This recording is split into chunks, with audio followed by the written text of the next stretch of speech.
بچوں کا بلا وجہ روتے جانا. حضرت عائشہ کہتی ہے کہ ایک مرتبہ نبی صلی اللہ علیہ وسلم تشریف لائے تو ایک بچے کے رونے کی آواز سنی. آپ نے فرمایا تمہارا یہ بچہ کیوں رو رہا ہے؟ کیا تم نے اس کو نظر بد کا دم نہیں کیا؟ کئی دفعہ ہوتا ہے نا، بچے نے کھایا پیا سویا آرام کیا سب کچھ کیا ہوتا ہے لیکن وہ چین ہی نہیں پکڑ رہا ہوتا. ماں بہلا بہلا کے آخر بازو کا دیکھا ہوگا ماں کو ایک دو لگاتی ہے اور بیڈ پہ ڈال دیتی ہے، چلو رو لو پھر جتنا رونا ہے.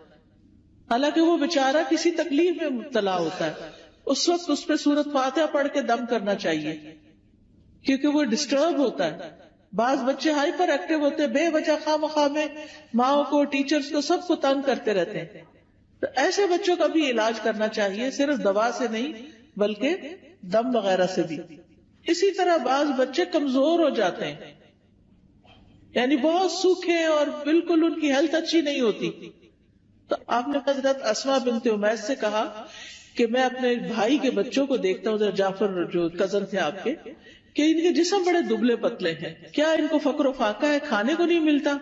تو حضرت اسماء کہتی ہے نہیں، ان کو نظر بہت جلدی لگ جاتی ہے. آپ نے فرمایا انہیں دم کرو.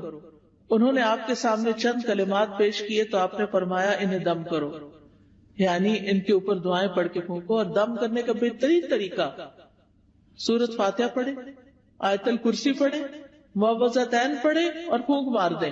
کسی راکی کے پاس جانے کی بھی ضرورت نہیں. ہر ماں کو طریقہ آنا چاہیے کہ کس طرح کرنا ہے. نبی صلی اللہ علیہ وسلم ہر روز رات کو سوتے وقت اپنے ہاتھوں پر قل هو اللہ، قل اعوذ برب الفلق، قل اعوذ برب الناس 3 دفعہ پڑھ کے اپنے چہرے، اپنے سر، اپنے سارے جسم پر جہاں جہاں ہاتھ پہنچتا تھا آپ پڑھ کے خود اپنے آپ کو دم کر لیتے.